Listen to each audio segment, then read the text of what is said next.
Naxçıvan Dövlət Universitetində də 2 fevral Azərbaycan Gəncləri Gününə həsr olunan tədbir keçirilib.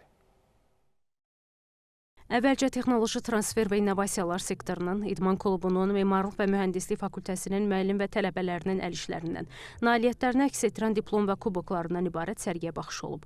Ali Təhsil Ocağının rektoru Elbrus İsayev çıxış edərək Azərbaycan Gəncləri Gününün təsis edilməsinin Ulu Öndər Heydər Əliyevin adı ilə bağlı olduğunu bildirib. Ölkədə gənclər siyasətinin bir mərkəzdən idarə olunması məqsədi ilə Gənclər və İdman Nazirliyinin yaradılmasını xüsusi vurğulayan rektor qeyd edib ki, bugün Azərbaycan gəncləri dövlətin əsas dayağı və aparıcı qüvvəsidir.